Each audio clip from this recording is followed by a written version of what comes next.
I receive rejections every single day. So I thought at that time, if I can't find a seat in a table, I should make my own table. I was only 21 years old. No one wanted to hire me, right? They think I'm just like this high school student. Very courageous, like 20 years old and starting a business. Welcome to my podcast, My Migrant Soul. This is Imran Abul Kashem, serial entrepreneur, former journalist, and personal branding expert. I have my migrant background. I have lots of story to tell. I know every migrant, they have a story of struggle, a story of resilience, a story of a success. Today, I have a very special guest. Her name is Anna Rante. She is a CEO of RNK Group, Right and Keystone Group. We know each other a long time, and I know she is that dreamers and doers. Welcome, Anna, to my podcast. Hello, Imran. How are you? Thank you for inviting me here. Such a nice setup today. If you can tell me about yourself, who you are, and where you come from, and what you have done, all this successful story, even you can share that some struggle as well. You know me from heart, so I'm just gonna share what I've actually told you way before. I can start with when I moved here in Australia. I always want to share about my experiences here when I moved to Australia because that's a very pivotal point of my life. But also before that, I want to share a bit of my childhood. Like, how did I come up to where I am right now? And what's my inspiration? This is something I don't think that you know yet, right? Okay. So, back when we were in the Philippines, what my inspiration was my mom. When we were kids, she's a single parent of 6 kids. She was also an entrepreneur. So, we had like about 5 bosses back in the Philippines, transport boss. And we had this like construction business. And normally, who owns the business? A man. It's in a man's world, right? And my mom actually has spent like 5 years straight of her life just doing that while raising 6 of us. And I thought before that was just normal, but I didn't know in my subconscious that's where I got my entrepreneurial, dream or spirit. And when I went into college, I'm not really that studious type. I went to one of the best colleges in the Philippines. And I do a lot of business activities there. A lot of the things that I enjoy there is organizing events. One of the things basically that I enjoy is building something out of nothing. For example, like we're gonna organize this big concert without any budget. So I'm like the head. So I'm led the head of the sorority back in the Philippines. So what I do is, we've got of course a committee and we seek funding of like from zero out of nothing, funding from sponsorship, we seek funding from our alumni. And that really excites me. So when I came to Australia after graduating, everything's like fresh, right? I feel like all my experiences back in the Philippines was just like gone. Right? Like you're in a different world. You feel like an alien at that time. When we came here, it was all of us, the whole family. So we were very lucky to be together. But we experienced so much challenges. I remember that because, when you are in a different country, you're always a second rate citizen, right? You're whatever you've had back there is basically not even gonna start from scratch. And even I was young at that time, I felt like I have to start all over again. And normally, I love that feeling because doing something out of nothing. But at that time, I was just so scared. But I have to push through where I have to like live. I think there's like 1 year that I was depressed when I came here. I just want to go back. Every day, I don't know the game plan for me. You see me right now like this. When I came here about, let's say, 19, 20 years old after graduating, I was so skinny. Like I was a skinny girl and like looking like what 50 years old. No one wanted to hire me, right? They think I'm just like this high school student. Well, aside from that as well, I don't have any local experience. And even if yes, I graduated, I'm CPA, but that's from a different country. It still feels like a different world, and the effort that you're gonna do is double or triple like anyone else.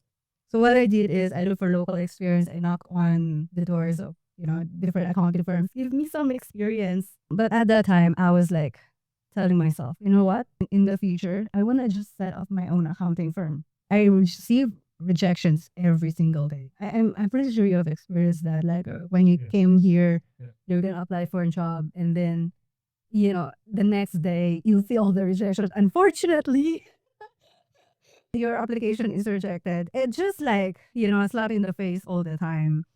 So I thought at that time, if I can't find a seat in a table, I should make my own table. So as soon as I got an experience and found a job, I worked my way up there. And that actually inspired me and motivated me to I have to start my own because I could not always rely on someone else. So that's basically how I started my accounting firm. And that was in 2011. I was only 21 years old when I started my own accounting firm. So I'm still skinny. I would say you are very courageous, like 20 years old and starting a business. I think other thing that definitely inspire you get the business on your blood from your mom, Yes. and your mom was your inspiration, and also you see a new country, new land, and all the struggle. Like for me, is the same thing. Yes. I came here within 2 weeks. I don't have any money in my pocket. I promised myself I will not bring any money back from my family. My family is well off, they can send money, but I promised myself. So I start from that position, but your story is different, but it's similar, like all the migrant story, the similar way. But what I'm like to ask you, what was your dream when you came to this country? I am very patriotic, actually. I didn't imagine myself to be actually living in a foreign country, to be honest. That's who I am. I studied in the Philippines and I studied for free. I use tax people's money. It's a state university. It's like you're a scholar of that country, right? I was very patriotic in a way that I will work in this country and give back to this country. So at that time, going here to Australia, I was just doing it for my mom because my mom told us like we have to migrate to Australia. Yeah. And then, the six of us. And at that time, I can't do anything. I was only about 18 years old. But it changed when I came here. I saw the opportunity that Australia gave to its people. And that is something that the Philippines or maybe your country can't provide to all of the citizens in there. And then so when I came here to Australia, when I saw the opportunity that it provides, yes, it's challenging, yes, it's hard. I now imagine myself to settle here and create my life in here with the help of Australia and also, with the family. I just saw the positive side of it. Like when I see people in here at that time, like some of them, they're students, they don't even have their family here. Some of them are really struggling to get a permanent resident. I was so lucky. I was already a permanent resident at that time. And why am I whining? So that was like a slap in the face. Like, if you look at other people, you're way, way better off than them, even if you're all, migrants. And migrants, as you told, experience the same. When I see the whole scenario in here, that's where I realize that I am in a much better position. It wasn't my dream before, but it was when I saw the opportunities that Australia provides that actually changed a lot of my perspective. And I just want to be able to use that to help other people as well.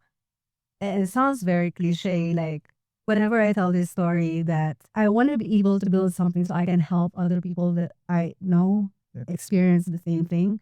That was really true because I've been there. I struggled a lot. Well, for me at that time, I really struggled like finding my place in a foreign country. And then so that was kind of like my motivation to build something so I can help people. You know that I'm a migration agent. Yeah. I actually did migration because of that reason too.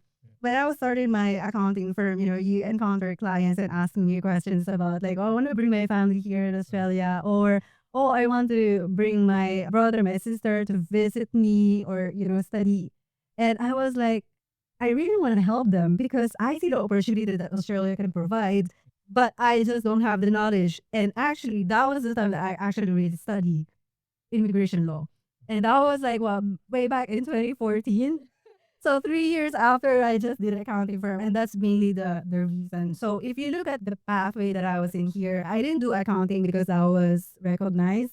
I did my license to get be able to operate an accounting firm. But then not long after that, I did my migration, and that's really to help. I don't like full advertise is what I do, but really to help the clients who ask those questions. So I'm actually happy. That was like 11 years now, right? I'm a migration agent. And also I did internship program. So we used your office last year, right, to train a lot of our interns. And that came from my experience as well, Imran.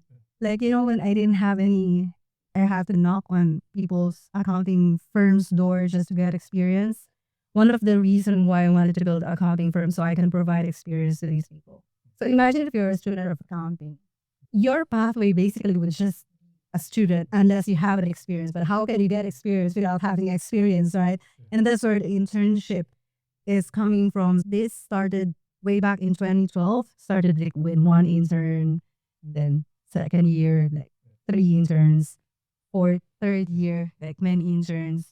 And now every year we're hiring like about 30 interns. Yeah. I would like to know, you started your business in age of 21, isn't it? Yes. What was that? Like you coming a new country is a one challenge. Then 21 years you were starting the business. What was your challenges that time, and how you overcome? Aside from me being an Asian woman looking like a high school student. So imagine yourself, you're going to your accountant looks like your daughter. Would you even trust that? Like the advice that they're gonna ask. One of the challenging things really is to build trust from the clients, especially with in a professional services job. Like I think it's not just accounting; it could be in like let's say you're a lawyer, you're a broker, or like you're giving advice to these people, to the clients asking for your expertise. But if you only just look at, let's say, just the physical aspect, and even now in the modern world and even before, there's always this gender gap. You belong in a diverse community, you're an underrepresented as well. I'm a woman. And there's a lot of like implicit biases. For me, myself, like I look very strong on the outside, but there are lots of doubts within myself at that time. Like, can I really do this? How can I wing it? And I think fighting my own demons, that's like one number one challenge. Number two is, as I've told you, like, getting the trust from my clients. Three is like, how do I develop relationship more and prove to them that I am actually more than just a little girl, someone that, that they can rely on for advice. And how did I overcome that? Number one is I first overcome my own biases within myself. I think it's mindset shift. So I set my mindset that I have to believe in myself that I can do this. Because if I don't believe in myself, how can other people believe in what I do? And so overcoming that mindset of being a second rate citizen, being, a woman, I think that's basically one of the hardest, but I think that's the first and foremost that we need to do. The second thing is I just make sure that I deliver the best service to my clients. Because you know what? No matter what your status is, no matter your maybe your physical, you're a woman, you're Asian, or you graduated back. You didn't even graduate in Australia. You didn't even have that much local experience. No matter what your circumstances are, if you deliver the best and quality service to your clients, you are automatically earning their trust. And I just really make sure that I'm very vulnerable to them as well. My clients, when I started, they saw me very single, right? Single, no kids, skinny. I have 4 kids now. So imagine every tax season, I think my clients are so confused. Are you pregnant again? Or is this your first, second, third kid? Like, I'm confused. And the clients, they grew with us. My kids grew with them as well. And I think that's a really important factor, that you're vulnerable with the people, and that's how you build the trust. And that's also to answer the other challenge to how to build that relationship is you just don't want to build a business. You want to build a community around you. Yeah. And that's basically how I did it at a very young age. What I get from you is like you make the rapport with your client and build their confidence, and like you are the part of the community. Yeah. The client are like more closer to you, and that is something I also try to implement in my business as well, and that successfully have worked. And in terms of like coming from other countries, sometimes being a migrant is I get job because I'm a migrant, Mm. and sometimes I didn't get the job because I'm a migrant. So I have mixed bag in business. Take it as an experience, and yeah, it helped me to learn and grow as well.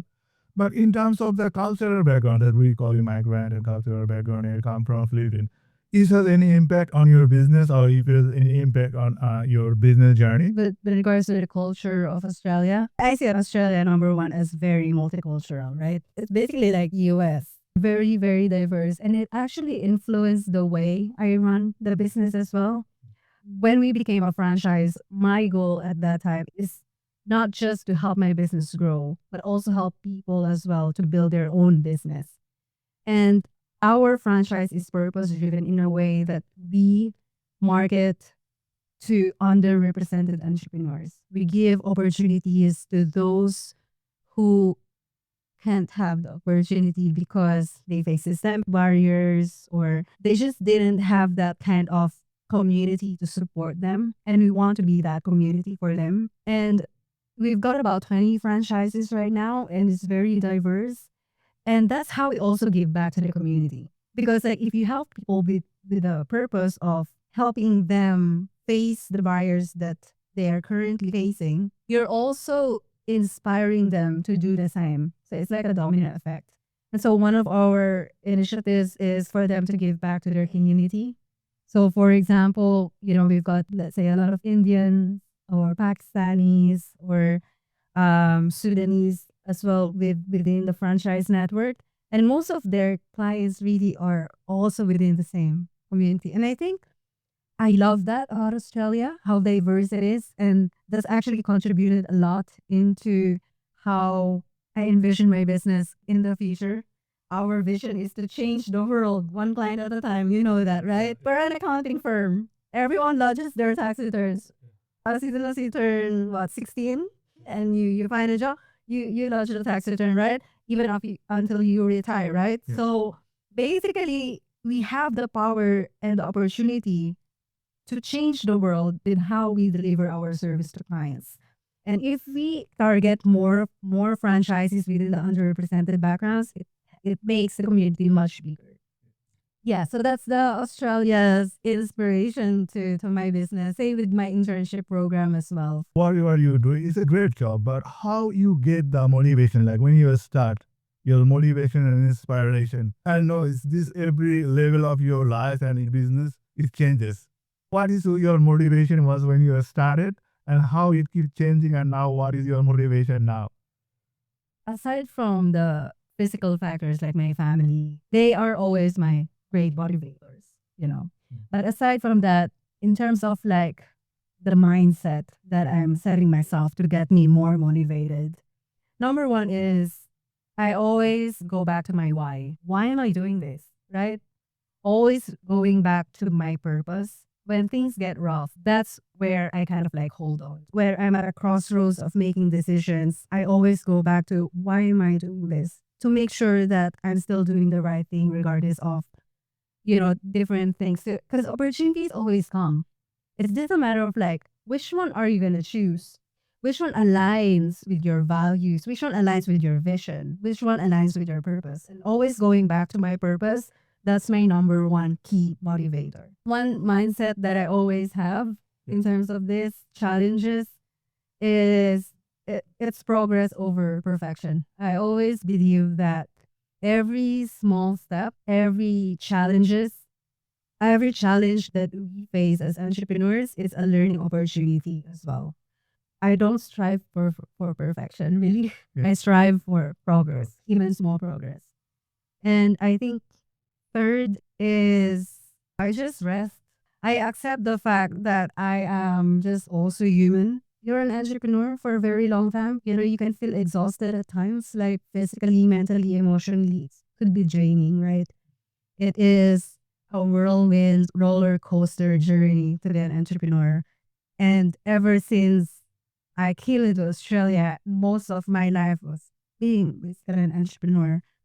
So I have to develop a mindset on how to overcome challenges in that way because challenges always come, whether you start, when you scale, when you expand, it's always there. One of the things that I always say to myself, I have to rest. You know that don't quit, rest if you must, but don't you quit.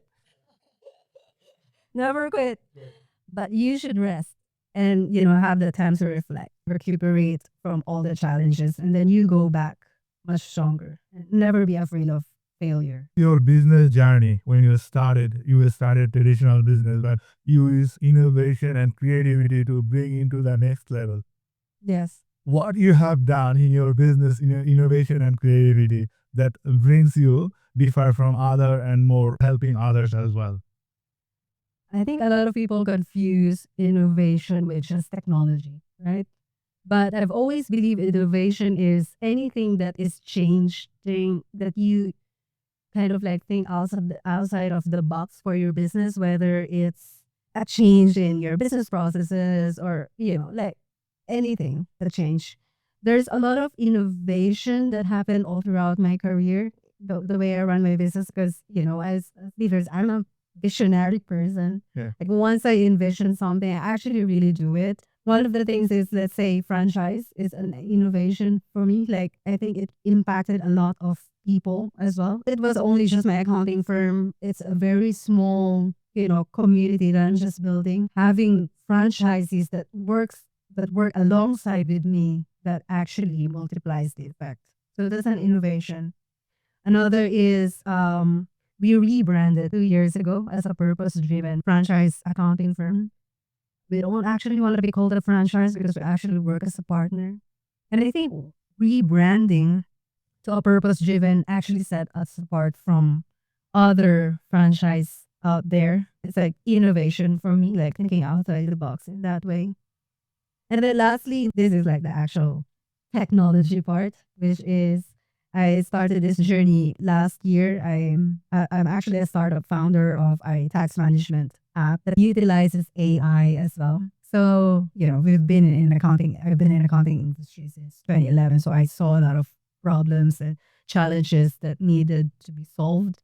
And from there, I developed something out of nothing, which is what I love doing, but now using technology. And this is US based, Yeah. and also Australia. And I know it will impact a lot of people because it's solving problems not just in their, you know, financials, but also in terms of like how they build their wealth, you know, how they monitor their compliance. So that is something very exciting that maybe some other time. The way we are progressing within the business, we started as an accounting firm, and then we've got internship, and then we've had a franchise, and now we are evolving into a purpose driven accounting franchise wherein we also offer mortgage broking, migration services to clients. And we are really focusing on underrepresented communities, which is great in what we do. To now developing a technology that would actually help each individuals, hopefully not just in Australia, but all over the world. It's a great thing to learn from you. Normally, accounting business, we don't see that much creativity. So it's all about a number game, and you dealing with a number. Sometimes creativity go out, but in your business, if you use the creativity and go outside the box and grows from there, and also what you have done is like amazing, amazing. Now you can tell some advice for the dreamers who are dreaming 21 years girl who want to start a business, who want to do the big dream, or who came in this country struggle but still can see you what you have achieved. What will be your advice for the dreamers? Be authentic. That's number one. Be authentic. A lot of people underestimate the power of authenticity, not just in everyday life, but more specifically as a leader in the business. Being vulnerable, showing your real self. You know Sam Author, right? Yeah. Yes. Have you read a book, People Follow People? I did this one. He enumerated out there the 12 characteristics of influential leaders. And as leaders, we influence a lot of people, right? But what I love about how he put it there all together is people follow people not because of what they do, but because of who they are, right? Who they are. Like, let's say a politician, he can be the most charismatic, right? Talking, giving talks, giving all these speeches, making promises. People would love that person. But if you compare him to another politician, maybe not that charismatic, but they know the integrity of that person. They trust that person. Trust breeds loyalty. Even if how charismatic that person is, the trust and the loyalty goes to the person that has a better integrity. So be authentic and showing your real self to people because that's how you really connect with them. So now leaders are the influencers, Yeah. right? You see a lot of leaders, they're doing a lot of personal branding. You're a personal branding expert. That's how they kind of like get more clients and get into the business. Before you plan to become influencer or influencer, you have to be authentic because people see through you. They might like you now, but 2 years later, they find out you did this, you did that, right? And you lose them. You don't get their loyalty. But from the very start, if they know you, they know where you're coming from, they know your story. I think that's how you gain loyalty from them. So number one, be authentic, be vulnerable, be the real you. Number two is if you want to start something, start slow, but you have to start now. You're a dreamer, right? So you have to start doing it now. There's no other better time than to do it now. Because why? Because there's not going to be a perfect product. There's not going to be a perfect idea. There's not going to be a perfect time, but now. And unless you put it out there, unless you do something now, you won't see zero attraction from people. You won't see the effectiveness of it from people. So it's really important to start now because you can always pivot. Like for example, you have an idea now. A lot of people are not starting because like, oh, what if it's not a good idea? What if it fails? What if I don't get the traction? Like, how will you find out if you don't do it now, right? So I always say, start small, but you have to start now. And that comes from any other business, even in tech. They always tell us, fail fast. You better start now and fail fast, then wait and then fail later on, right? Because time is of the essence. Every time you fail is a learning opportunity for you. So you start now.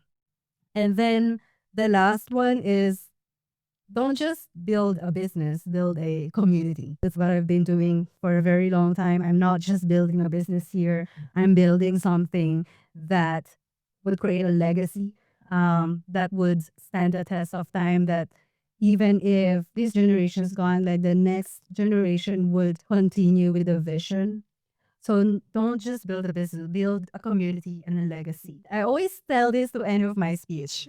And you might have heard it in a lot of my speeches, but I always say like I've always believed in entrepreneurship, with the power of entrepreneurship to change the world and make a difference in people's lives. I've always believed in that. And we are lucky enough to have a business. We're lucky enough to be entrepreneurs. And to make a difference in lives. Like a lot of people, they don't have that. They're on a different pathway, but we as business leaders, we as entrepreneurs, we have the power to change and make a difference. So use that power, not just for profit, but for the betterment of the whole community. I'm totally agree with these three things, like authentic. Like when we do the personal branding, we say three things. You have to be expert, you have result, and you have authenticity and trust. These three things is key. Any brand, personal brand, and also like other thing, I also say you have to decide, commit, and take action. Otherwise, you can't go. And then you make a tribe. Correct. Without making a tribe, you can't go longer. Correct. And also like what you live in this world. Like when you live, you can live two things. Either your generational wealth and generational well-being. Two things you can live, and you can pass it to your kids. Exactly. So either you leave generational legacy, and then also like if you leave the world, but if you don't leave the generational well-being, then your kids don't value what you left. How do you want people to remember you Yeah, on your deathbed? yeah. That is something that always like sticks into my mind. I always think like whenever I'm at a crossroads of doing something, do you want people to remember you this way? There's no time wasted for doing it. So you're right. When you come to the deathbed, I listened to this story of founder of Ford. He had his first heart attack. Someone asked, was your feelings like when you have a heart attack? He said, from next time, I decide myself if I go right this time, I will not buy any cheap wine. I won't buy any cheap thing. I have to enjoy my life. What is your work-life balance or work-life, how you manage yourself with this busy entrepreneur plus you have a kids and you have your own life? How you manage this? I always believe in juggling. I am a juggler from the very, very beginning. And I actually confirmed that when I had kids afterwards, right? I juggle my time. I always make this a priority is to allow time for myself. You know me. My routine is every morning I do an exercise, like an hour for myself, right? Whether it's a yoga, I run. I'm very active. I run marathons. People are asking, how do you run marathons with 4 kids? And here you do exercise. Like, actually, that is the reason why I'm able to do it. And a lot of people are asking me, like, how do you love yourself? And before I was like also thinking about like, how do you love yourself, right? Especially when you are the one who is always giving. And people are saying like, Anna, you should love yourself. And I was like, how do you love yourself? I asked myself the question like, how do I love someone? When you love someone, you spend time with them, right? You spend your energy with them, you follow them around, you stalk them, you give things to them. That's how you show your love to them. Now, why don't you do it to yourself? Spend time with yourself, treat yourself, appreciate yourself. And that's basically how loving yourself is. So love yourself, give time to yourself. I think that kept me going because you're loving yourself. That's not a selfish. That's actually a selfless act because once you love yourself, you're able to give. Once you give time to yourself, you're able to. So that's how I kind of like maintain my sanity and then be able to juggle. I don't believe in perfection, as I've told you. I don't believe in perfection. So if, for example, I was not doing 100% in this parenthood category, I don't blame myself. I don't take it too seriously. Sometimes it's all different depending on your priority at that time, and I just accept that. So I juggle and I allow time to myself. My moment that I feel like during the COVID, I never done yoga. I never did meditation. And during the COVID time, it was a pivotal moment in my business and everything. And I try to connect with myself. And that was my life changing. To try to dive more into myself, who I am, what I'm doing, what I need, what I have to look after myself. This is not a selfish act. Before I was thinking it's more selfish, but that COVID time it changed my whole perspective, and I love myself. Yes. I said I love myself. Try to connect with my inner self. Yes. If I love myself, I can love anyone, Mhm. we can love more people. If you don't love yourself, you're also attracting people that would just take you for granted as well. So the more you love yourself, the more people that you are attracting, which are the right people for you as well. It's a struggle, right? It was a struggle because I was like feeling all this kind of guilt before. Yeah. I was actually functioning very well after doing this for myself. So, and I love it. And it inspires people around you too, right? My kids are very athletic. Yeah. They see me very, very active. They see me healthy. I like that because it inspires them. So yeah, it's a positive. Now, what is the big plan going on Anna's mind for the future project that you're working on? What is the big current project you're working on? we've got really great projects at right in Keystone right now. We're having a department of the mortgage broking. A lot of our franchises are now offering mortgage broking services to their clients. We're also expanding our services into business advisory more, and then so the taxation experts can focus more on their community. The current plan that I have right now, of course, I'm very busy with the development of Tax East 360. So this is the tax management application that we're currently developing. The first users of that will be right in Keystone, and I'm actually very privileged to be joining UBS Project Female Founder. UBS is, as you have known, is a global financial services firm. So one of their projects really is to gather about 30 plus female founders all over the world and give them the training for it's an accelerator program for 8 weeks. Give them the investor readiness programs. When you're developing a startup, you would need funding. But unfortunately, if you're a female founder, unlike male founder, if you look at the surveys, female founders really receive much less funding compared with male founders. There's still a gender funding gap. And, UBS acknowledged that. So they're choosing female founders to give them what they call investor readiness program and connect them with investors and connect them with mentors.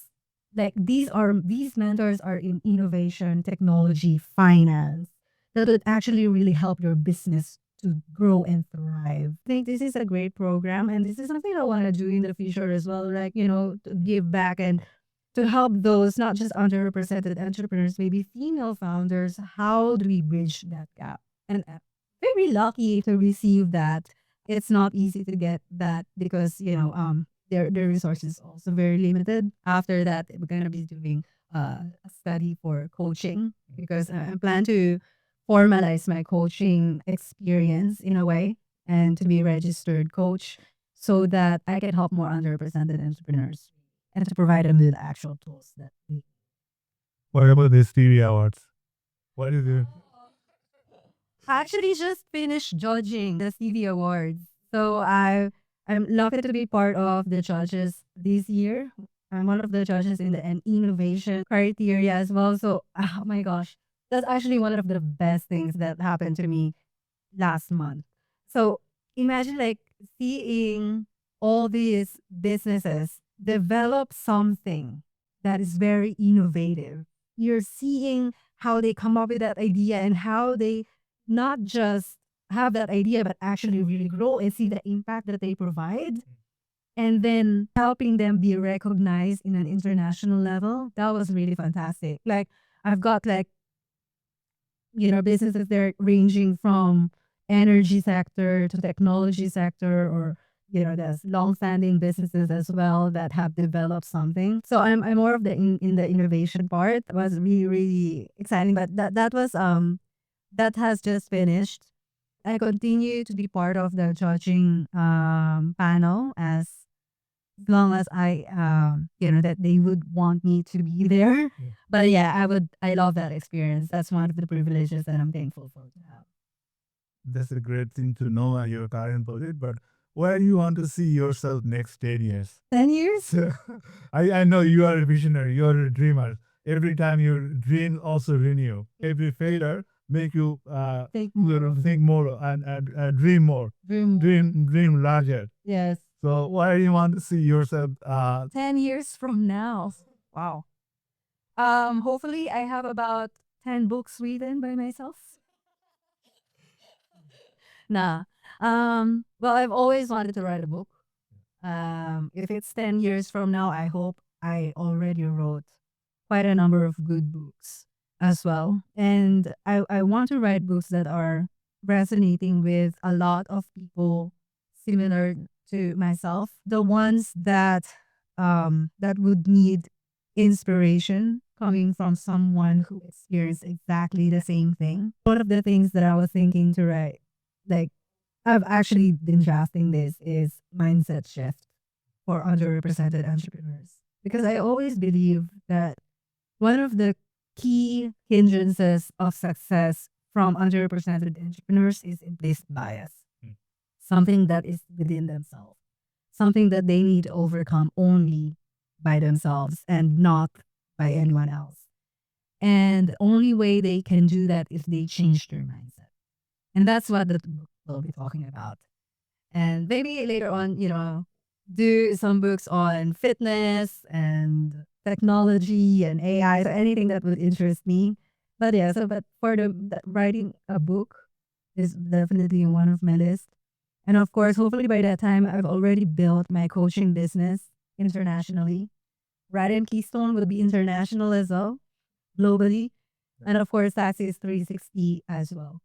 And I'm saying this not because I'm just dreaming, but I have a pathway towards that. And I know we can achieve that as a group if we work together. The more that we wanted to reach global because we want to extend our impact to more people as well.